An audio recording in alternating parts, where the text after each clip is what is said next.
자, 이번엔 최마의 뒤집기로 가겠습니다. 알파경제 김종효 이사 나와 있고요. 오늘 월요일이니까 IBK 투자증권 분당 지점 정경민 팀장입니다. 어서 오세요. 네, 안녕하십니까. 네. 자, 오늘 주제가 코스피 5,000포인트 시대꽃 개막. 오늘이 4,882 현재 시각. 코스피는 4,882. 물론 상승 종목보다 하락 종목이 더 많아요. 그러니까 상승 종목이 일부 대형주. 오늘 뭐 현대차가 와우. 네, 뭐 와우. 저쪽 와우 TV 얘기하는 거 아닙니까? 네. 가끔 거기 출연하시죠? 와우. 네. 네, 요즘 아직도 와우라고 그러네? 모르겠습니다. 모르네. 네. 네. 경쟁사 채널도 우리 막 얘기해주고 네. 공평하게 가야죠. 자, 5,000포인트 시대 오늘이 4,880이면 종가 4,900을 넘길 가능성 없지 않아 있어요. 내일은 뉴욕 증시 또 오늘 저녁에 휴장이기 때문에 우리 자체로 움직이는데 뭐 12거래일 연속 상승 다 필요 없어. 내일 13거래일 연속 상승하면은 100포인트만 오르면 5,000이란 말이죠. 사실 뭐 5,000포인트는 이제 딱 잡히는 데에 와 있는데 그게 이제 엔딩 일단락이냐 아니면은 거기가 또 시발점이 돼서 초석을 딛고 또 거기 또 움직이는 거냐 그건 또 다른 차원의 얘기인데 두 분의 의견을 들어보죠. 네, 일단 뭐 대통령이 공약한 뭐 공약이라고 해야 될지 뭐 이게 공개적으로 약속 천명한 네. 공천한 어쨌든 뭐 저는 뭐 정치인이 나와서 이렇게 지수를 얘기하는 거는 별로 좋지 않다고 생각하는데 어쨌든 우리 시장이 재평가를 받아서 적절한 평가를 받게 되면 뭐 그 정도의 레벨이라고 얘기한 게 거의 눈앞에 다가와 있으니까 그럼 5천선 넘어가면 그때부터 기관들 안 사고 뭐 외국인 안 살까? 라고 하는 건 굉장히 이상한 생각이고 이상한 발언인 거죠. 그러니까 지금의 상승이 어떻게 보면 굉장히 쏠려오고 있잖아요.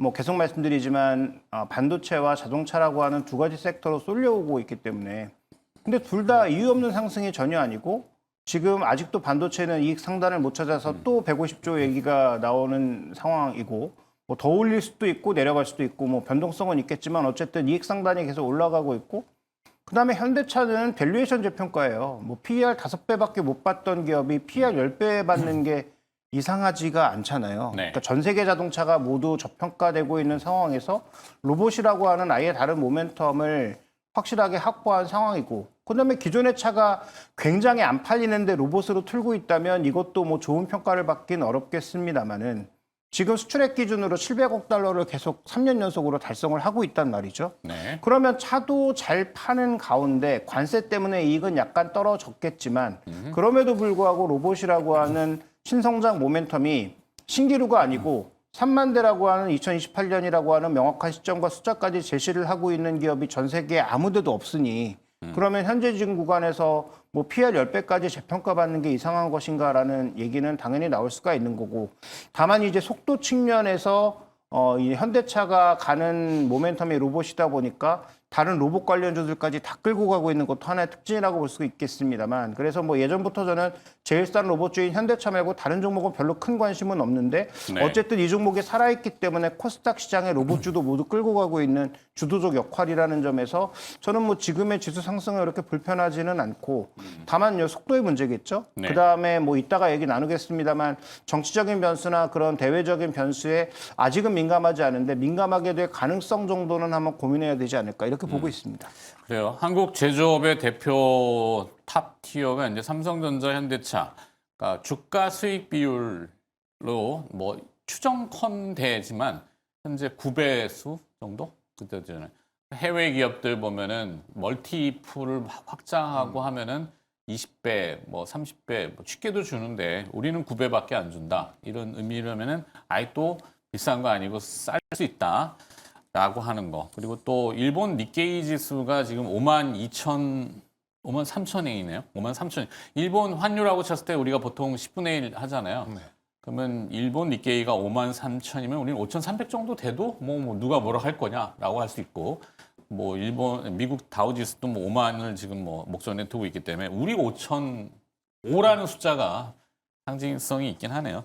근데 아까 그 김종윤 의사 말씀 중에 좀 확 와닿는 거는 차가 안 돼서 로봇으로 전향한 게 아니라 차도 잘 되고 있는데 미래의 비전이 뚜렷한 로봇을 또 붙여서 일로 바꾸는 거잖아요. 상당히 설득력 있고 자신감의 표현 아닌가 싶은데 어떠세요? 이 5,000포인트의 주역들. 제가 뭐 옛날 말씀드려서 좀 죄송스럽긴 한데 이제 신입사원 시절에 네. 굉장히 옛날이죠. 그때 이제 30년 전. 30년 아니고요. 이제 2004년도 때 이제 뭐 코스피 지수 뭐 460 뭐 이럴 때였어요. 네. 그래서 잘하면은 1, 2년 안에 1000포인트 갈 수 있지 않을까? 뭐 이런 얘기가 좀 나왔었는데 그때 당시에 이제 소위 말하는 코스피의 PBR 아직도 기억나는 게 1배가 안 되는 뭐 0.9 몇 뭐 이 정도 수준이었습니다. 그래서 만약에 우리 뭐 나라가 뭐 이 그때 당시만 해도 이제 선진국은 아니었으니까 비슷한 이제 피어 그룹 비슷한 국가들의 비율만 봤더라도 우리는 뭐 1200, 1500도 갈 수 있다. 뭐 이렇게 뭐 얘기를 했었던 기억이 나요. 네. 옛날이죠. 굉장히 옛날인데 그러면 지금 이제 23년이 지났는데 지금 그 주가 자산 비율, 그러니까 소위 말하는 PBR 비율이 얼마냐. 그래서 제가 이렇게 AI한테 물어봤더니 오늘 기준으로 1.56배 정도 된다고 하더라고요. 1.5. 네, 1.5배.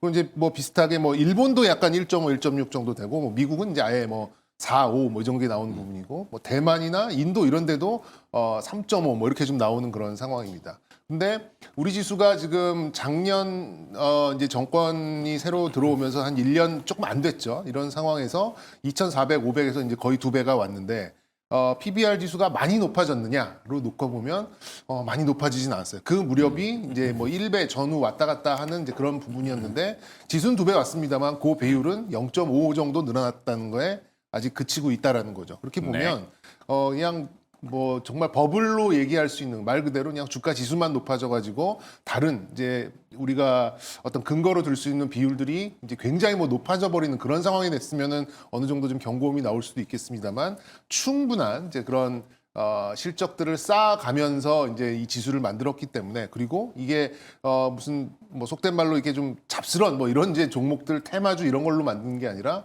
시가총액 최상단에 있는 그런 종목들이 차곡차곡 수익을 쌓고 그리고 이제 거기에 있던 미래 전망들도 좀 가미가 되는 이제 그런 상황이기 때문에 뭐 저는 5,000포인트가 뭐 라운드 넘버로 의미를 좀 뭐 부여를 할 수 있겠습니다만 더 높은 곳을 바라봐도 뭐 무리 없는 이제 그런 상황이 아닌가 좀 생각이 들어서 일단 5,000 정도를 찍어주면 그 당시의 비율을 가지고 다시 이제 그 다음 목표치를 좀 찍어봐도 좀 괜찮을 것 같은데 뭐 저는 일단 지금 나오는 그런 수치만 봤을 때도 뭐 6,000 후반, 7,000까지도 올해 어렵지 않게 좀 갈 수 있지도 않을까 이런 생각을 좀 하고 있습니다. 네. 우리가 왜 격세지감 뭐 이런 표현 쓰잖아요. 예전에 라떼는 어땠는데 뭐 이런 게 뭐 의미가 있겠어요. 5,000포인트 물론 뭐 굉장히 또 의미 있죠. 작년 1년 전만 해도 얼마였어요? 2,400. 2,400. 네, 네. 두 배긴 한데 뭐 비율로는 두 배지만 사실 그동안 역사적으로 봤을 때는 몇십 년 동안은 아까 말씀하신 PBR이라고 하는 것도 밴드잖아요. 박스에 맨날 갇혀서 박스 P. 그러니까 고가격 같으면 또 빠지고 밑으로 내려가면 또 올라오고 그러니까 항상 갇혀 있는 코스피에는 그런 시장이야라고 이제 얘기하던 게 밴드를 벗겼단 말이에요. 박스가 뚫렸죠. 그러면 이제 밴드를 다시 설정해야 되는 것도 있고 기술적으로는 그러면 5,000을 돌파하면은 그 다음부터는 또 뭐라고 아까 7,000? 네, 뭐 지금 6,000 후반대 정도를 본데 근데 요즘에 이제 만 부르면 안 되고 일단 이제 차곡차곡 가자고요. 요즘에 가장 많이 받는 질문이 굉장히 이제 원초적인 그런 질문. 삼성전자 지금 사도 됩니까? 현대차 지금 사도 됩니까? 이런 게 이제 저희 지금 사도 회사 돼요? 지점 전화로 이렇게 와요. 지금 근데 사도 돼요? 지금은 저는 예스라고 말씀드리는데 지금은 저런 단어 있죠. 보유자의 영역입니다. 이런 좀 말장난이죠. 달고 다른 그런 얘기보다는 보유 안 했는데 오히려 무슨. 저는 신고가를 내고 있는 대형주, 적어도 시가총액 5조 이상의 대형주가 신고가를 내고 있는데 그 속도가 빠르다라고 한다면 네. 사놓고 고민을 해야 된다라는 생각을 가지고 있어요. 그만큼 지금 시장의 유동성과 다른 펀더멘탈적인 게 우리가 진짜 과거에 봤었던 그거와 비교할 수 없는 그런 상황에 가고 있기 때문에 이제 보유자의 영역 이런 얘기보다는 신고가를 내는 대형주를 보면 그 대형주가 왜 신고가를 내는지를 좀 살펴봐야 되고 그렇게 되면 저는 뭐 지점에 있는 브로커로서 드리는 말씀도 물론 맞습니다만 사놓고 고민을 해야 되는 그런 시점이 아닐까 이렇게 말씀드리겠습니다. 저도 뭐 100% 공감하는데 이제 여기서의 포인트는 작년만큼의 수익률을 기대하고 사면 안 된다는 거죠. 그거는 이제 소위 이제 얘기하는 무리수인 거고 우리가 뭐 P 전부 재평가되고 있는 상황이지만 이 상황이 결국 벌어진 건 미국의 AI 투자로 인해서 반도체 시황이 원래 한 3년 침체기 타고 1년 반 정도 호황기를 타면서 이 박스피를 보였던 가장 근본 원인이었는데 이번에는 2025년, 2026년, 2027년까지 실적이 폭발할 거라고 지금 기대하고 가고 있는 거잖아요. 네. 그러면 다음 3년은 또 다운그레이드로 갈 가능성이라든지 아니면 지금 뭐 트럼프 경기 대통령 순환 주기라든지 뭐 이런 것들을 고려했을 때. 그렇죠. 근데 순환 이번엔 사이클? 보통 1년 반 정도였는데 이번에는 뭐 3년 주기가 넘어설 수도 있으니까 지금 뭐 강하게 이제 베팅을 하는 것인데 그런데 이게 만약에 또 예전처럼 뭐 1년 반 주기 정도로 끝날 수도 있고 네. 트럼프 대통령이 지금 전력비다 빅테크들이 스스로 대라 이러고 얘기하고 있는데 그러면 그 감당은 정말로 가능한 것인가? 그럼 미국 기업들의 실적은 어떻게 될까에 대한 고민도 같이 해봐야 되는 상황이고 미국 증시가 예를 들어서 꺾였을 때 지금처럼 계속 갈 수 있을까라는 것도 고민해야 되는 상황이잖아요. 고민은 늘 많죠. 네, 그러니까 이제 그런 부분들을 고려해 보면 저도 신규 매수 괜찮다고 보는데 다만 뭐 급등하는 날 이렇게 뭐 10% 급등하는 날 쫓아가서 좋은 성적이 나올 리가 없잖아요. 단기간으로 보면 그렇다면 좀 조정받을 때 들어가고 목표 수익률을 조금 낮춰잡는 것 두 가지가 좀 포인트가 아닌가 이렇게 봐야 될 것 같습니다. 네. 그리고 최근에 이제 뉴스 플로우 뭐 여러 가지 뉴스들이 등장합니다만 뭐 해외발 뉴스, 뭐 관세 얘기나 뭐 그린란드, 뭐 이란 얘기, 사회 뭐 복잡다단한 뉴스들이 있죠. 그 뉴스들에도 불구하고 자본시장은 차갑게도 꼿꼿하게 뭔가 움직여요. 트럼프 대통령의 그 행보도 사실은 언뜻 상식적으로는 잘 이해도 안 되는 게 너무 많은데도 주가 지수로 놓고 보면 할 말이 없어지는 거죠. 자, 다시 또 원점으로 가서 지금 보면은 이제 그 우리가 보통 국내 증시를 이제 낮잡을 때 냄비 증시라고 얘기들 많이 하잖아요. 확 달아올랐다가 또 금방 식어버린다고. 근데 요즘은 냄비가 커졌어요. 솥단지가 되는 것 같아요. 왜냐하면은 그 ETF 시장이 워낙 사이즈가 지금 커졌죠.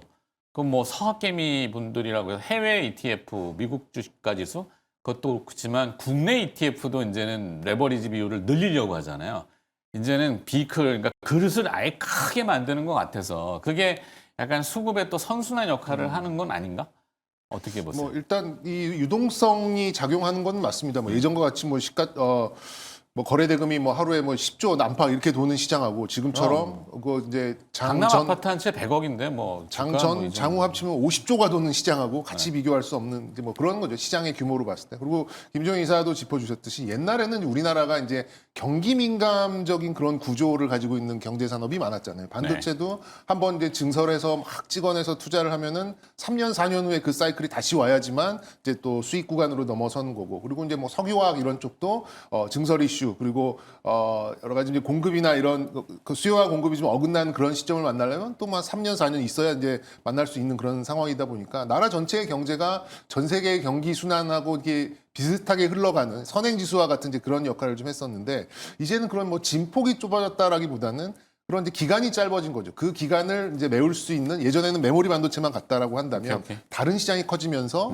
이런 좀 진폭이 좀 줄어들고 또 뭐 이제 방산이나 그동안 이제 우리 시장이 수출로 이렇게 가지 못했던 이제 그런 섹터들이 커지고 뭐 로봇도 들어오고 하면서 전반적으로 이제 경기 민감의 어떤 사이클에 전적으로 의존하던 나라 경제의 어떤 흐름이 이제 굉장히 이게 짧아져 왔기 때문에 그동안에서 뭐 PBR 뭐 이런 걸로만 이제 놓고 봤었던 이제 배율을 이제 뭐 영업 가치를 굳이 이제 우리가 그걸 무시할 필요는 없다. 그런 식으로 가면서 이제 리레이팅이 나오는 알았어요. 구간으로 보시면 어떨까 네. 싶습니다. 네. 자, 또 뜬구름 잡는 얘기 길게 하면은 채널 돌아가니까 요즘 시청들도 잘 안 나온다고 맨날 그러는데 리얼한 얘기로 들어갑시다. 기업이 중요하죠, 기업이. 중요하죠. 뭐 오늘 또 로봇 뭐 얘기 막 또 했는데 앞에 이제 뻔한 로봇, 현대차 로봇 다 알겠다고요. 뭐 현대차 지금 사도 좋고 삼성전자 지금도 좋아. 라고 했을 때 그러면 조금 이렇게 확산해서 이게 슈팅 스타? 약간 스타 종목들, 기업들이 많이 나와오는 게 좋잖아요. 그죠? 어떤 맥락들을 혹시 엿보고 있는지. 저는 뭐 계속 말씀드리지만 지금 뭐 로봇 관련주들도 거의 부품주잖아요. 이름은 로봇이라고 붙이고 있지만 실제로 완성된 로봇을 만드는 업체가 몇 개 없어요. 뭐 네. 레인보 로보틱스, 뭐 두산 로보틱스, 그다음에 뭐 현대차의 보스턴 다이나믹스를 포함해서 몇 개 없거든요. 다 부품주인데 똑같은 부품주임에도 불구하고 전반적으로 지금 로봇자 붙은 것들만 강하게 가고 있단 말이죠. 근데 네. 예전부터 말씀드리지만 센서류하고 배터리류는 제가 보기엔 다 올라갈 가능성이 높다. 로봇이 정말 추후로 이제 동반해서 어차피 그렇죠. 로봇이 정말 이렇게 수십만 대 늘어나는 것이고 로봇의 전반적인 자율주행 시스템이 결국 차에도 녹아 나간다고 하면 저는 뭐 중국이 워낙 잘하긴 합니다. 뭐 이 순우광학이라든지 써니옵티컬 이런 회사가 워낙 뭐 잘하긴 하지만 중국을 점점 배제하는 흐름도 나타날 것이라고 본다면 국내 그런 뭐 LG노텍을 포함한 종목군들도 여전히 나쁘지 않다라는 판단이고 그래서 아이폰 안 팔린다고 울지 말고 아이폰 말고 전장 다른 쪽으로 뚫어내는지를 지금 주목해 봐야 되는 게 아닌가라는 생각이고 그다음에 단순하게 그냥 카메라 센서만 가는 게 아니고 여기에 추가적으로 다른 부품들이 달린 일종의 모듈 형태로 갈 가능성이 높으니까 그런 모듈 같은 거 만드는 기업들도 한번 주목해 볼 필요가 있겠고 아까 이제 전문가도 그 전고체 배터리 말씀해 주셨는데 네. 전고체 배터리도 어쨌든 우리가 앞서 나가고 있는 거 사실이잖아요. 특허 기준에선 일본에 밀리고 그다음에 뭐 속도는 뭐 중국과 비슷하다고는 하지만 어쨌든 상용화 관점에서는 삼성 SDI가 가장 앞서 있으니까 그런 종목군들도 지금 전기차 안 팔린다고 우리가 뭐 실망만 하지 말고 대체할 수 있는 것들을 뭐로 빠르게 채워가고 있는지를 좀 살펴보는 것들이 중요하지 않을까 이렇게 좀 보고 있습니다. 네. 그렇죠. 응용하는 거, 뭐 아까 말씀하신 뭐 아이폰이 한때 이제 물론 지금 뭐 갤럭시도 이렇게 필적을 하고 있고 서로 앞서거니 일서거니 하고 있는데 그 뭐 오픈 AI의 뭐 챗GPT가 안 되면은 우리 또 뭐 소버린 AI 만든다고 하잖아요. 근데 어떤 길로 갈지는 잘 모르겠지만 우리가 잘하는 거를 좀 해서 로봇의 뭐 어떤 응용 분야, 뭐 창의적인 거, 네.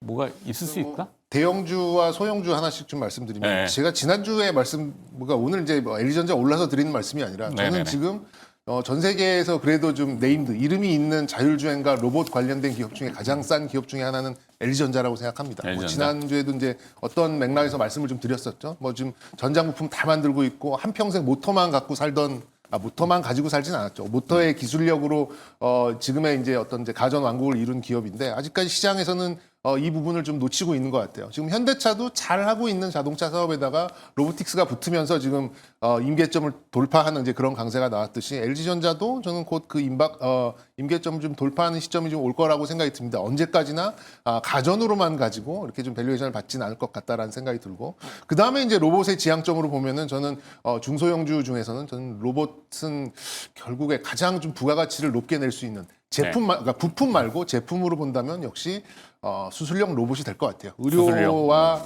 로봇이 붙는 이제 이런 상황이고 결국에는 이제 뭐 영화에서 SF 영화에서 보는 로봇 닥터가 와서 이제 막 이렇게 하는 그런 게 되겠습니다만 그 이제 시점까지는 아직도 시간이 좀 많이 남았기 때문에 그렇게 본다면 저는 현재 좀 의료기기를 제대로 하고 있고 굉장히 좀 높은 성장성을 기대할 수 있는 리브스메드라는 종목이 있어요. 지난주에 저희 한번 다뤘어요. 이게 이제 상장한 지는 얼마 안 됐는데 공모가는 5만 원 중반입니다. 5만 6천 원대 이제 공모를 했다가 뭐 7만 원대 올라갔다가 지금 오버행의 어떤 우려감 때문에 좀 빠지고 있는 그런 상황인데 회사를 좀 뜯어 보니까 뭐 이 뭐랄까 계획이 좀 다 있더라고요. 수술실에 필요한 소모품부터 해서 내후년에는 이제 의료기기 로봇까지 이제 봉합부터 외과 수술에 필요한 모든 것을 다 그냥 생산할 수 있게 좀 가는 거고 아마 저는 올해 1분기 정도의 실적이 증명이 된다라고 하면 저는 뭐 다른 뭐 지금 이렇게 뭐 이런 말씀드려서 좀 죄송합니다만 시덥지 않은 그런 뭐 바이오 어지간한 뭐 이런 종목들을 움직이는 것보다 훨씬 견조하고 탄탄하게 움직일 수 있을 것 같아요. 이제 뭐